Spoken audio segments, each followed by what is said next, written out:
प्रिय दर्शक प्रभु को मान धन्यवाद हो प्रभु केत अनुग्रह कले आज यही लव स्टोरी को नहीं यही भिडियोटी बनवा सुजोग देले से परमेश्वर को धन्यवाद देवा सहित आ जो मैंने हसवा चाहते एम अनुरोध करुच्ची ये भिडियोटी देखा आरंभ करुच्ची। Praise the Lord. आज्ञा नमस्कार। Praise the Lord. आज्ञा नमस्कार नमस्कार। भल अच्छे? हाँ भल अच्छे सर। आप कौन कहते आज्ञा आज्ञा कहते सर हेले आपण जो ये जो क्या सेवा कर जो ए जो एल ओ वी कर आपण जो छाडी छंती भल अछि तो सेटा तो कम से कम 230 लोग देखलेनी और डिसेंबर 20 रे जोटा तो छाडी थिलो सेटा तो 230 हेलानी बस हाबी कर दो कोड कोड लेवल को जाई छे सेटा तो एलओ भी जीव परा सेटा जे कहली परा सेटा एलओ भी बुझिबे परा लोक माने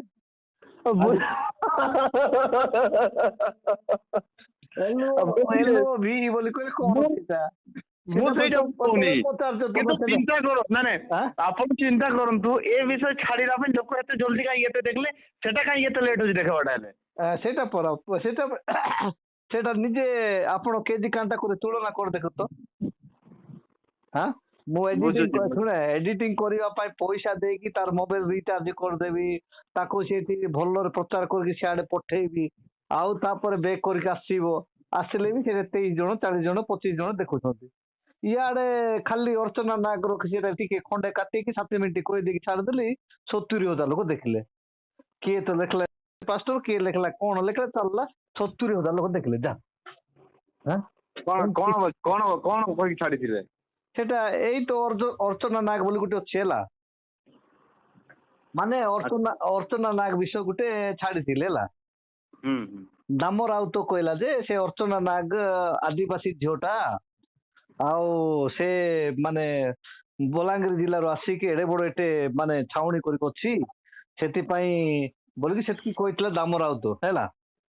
ସେଇଟା ଟିକେ ଖଣ୍ଡେ ଆଣିକି ମୁଁ କାଟିକି ଆଣିକି ଲଗେଇକି କହିଲି ନାଇଁ ସେ ଆଦିବାସୀ ଝିଅ ନାହିଁ ସେ ହରିଜନ ଝିଅଟା ଯେହେତୁ ସେପଟେ ମାନେ ଯୋଉମାନେ ନାଗ ଟାଇଟଲ ଲେଖିବେ ସେମାନେ ହଉଛନ୍ତି ମାନେ ହରିଜନ ସେମାନେ ଆଦିବାସୀ ନୁହନ୍ତି ବୋଲିକି ସେଇଟା ଇଏ କହିବି ସେଇଠି ଟିକେ ମାନେ ମାନେ ସେଇଟା କଣ ମାନେ ଇଏ ବିଷୟ ନାଇଁ କି ଆମର ପର ସ୍ତ୍ରୀ ଗଭୀର ଖାତ ଆଉ ଯୋଉମାନେ ଈଶ୍ୱରଙ୍କୁ ଘୃଣିତ ଲୋକ ସେଠି ପଡି ଯାଆନ୍ତି ବୋଲିକି ସେ ଈଶ୍ୱରଙ୍କ ବାକ୍ୟ ନେଇକି ସେଇଟା ଇଏଟା କରିକି ସେ ଛାଡି ଦେଇଛି ଆଉ ସେତିକି ଆକା କିଛି ନାହିଁ।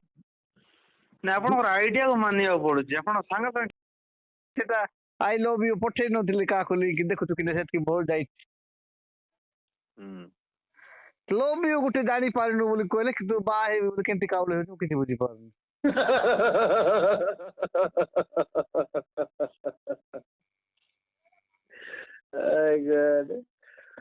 ଲଭ୍ ମାନେ କଣ ଲଭ୍ ମାନେ କଣ LOL କି ଲଭ୍ ମାନେ ସେଟା ହଉଛି ସେ ନିୟମ ସମ୍ବିଧାନ ନିୟମ ସେଟା ହଉଛି ଓକିଲ ମାନେ କହିବେ LOVE ବୋଲି କୁହା ହଉଛି ହେଲେ ବି କହୁଛେ ସେ LOVE ମାନେ କଣ ସେଇଟା ସବୁ କହିଲେ ମିଶାଅ ବୋଲି କହିଲେ LOV ଆଉ ଇଟା ଛାଡି ଦଉଛୁ ସେମିତି କେମିତି ହବ ଗୋଟେ ଗୋଟେ କୁହା ହେଲା ମାନେ LOVE ମିଶେଇବୁ ସେଇଟା ଏମିତି ଟ୍ରେନିଂ ଦିଆହବ କି?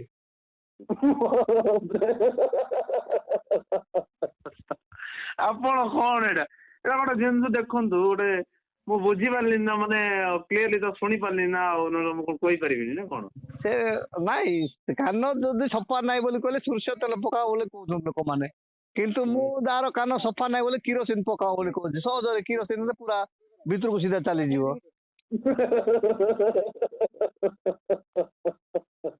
କଣ ଆଜ୍ଞା ଭଲ ମେଡିସିନ ଆମେ କହିବୁ ନା ଆମେ ଟିକେ ଇଏ ନା ସେ କିରୋସିନ ଟୁ ଆଉ ସେ ଭଲ କାମ କରିବ କି ସେଟା ସେଥିପାଇଁ ନାଇଁ ଭଲରେ ଶୁଭୁନି ବୋଲେ କିରୋସିନ ପକେଇ ଦିଅ କାହିଁକି ସୋରିଷ ତେଲ ପକେଇବ ଆମର ଭିନ୍ନ ଟାଇପ ଲୋକ ଯାକ ନାଇଁ ସେଇଟା ଅଧାଭୂତ ମଣିଷ ବୋଲି ଜଣକୁ ବାହାର କରିଦେଇଥିଲେ ମୁଁ ଅଧାଭୂତ ଲୋକ ନାଇଁ ହେଲେ ଏଇଟା ରେଜଲ୍ଟ କେବେ ଦେଖିଲୁ ଏଇଟା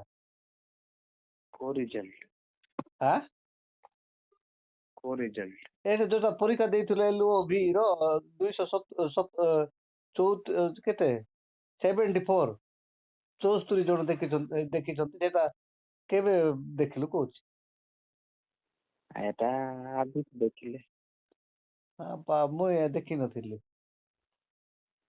ଯା ହଉ ଦେଇଛନ୍ତି। ଭଲ ଭଲ ଭଲ ଆନ୍ସର ଦେଇଛି, ଭଲ କୋଶ୍ଚିନ୍ ଆନ୍ସର ଭଲ ଥିଲା। ନହେଲେ ଲୋକମାନେ ଦେଖିଥାନ୍ତେ କେତେ। ତୋର ହସ ତ ପଇସା ଲାଗୁଛି ରେ ବହୁତ। ହୁଁ ତୋର ହସଟା ବି ମୂଲ୍ୟବାନ ବୋଲି କହିଲା ପରେ ଜଣେ କହିଲା ତାର ହସଟା ହଉଛି ଅରିଜିନାଲ ବୋଲି। କିଏ କହିଲା? ଆମ ରୁମରୁ ସେ ପୁତ୍ରା ପିଲା କହିଲା ପରା।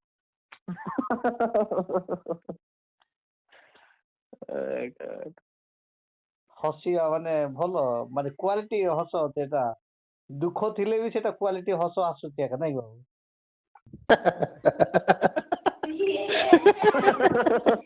ବଢିଆ ଆଉ।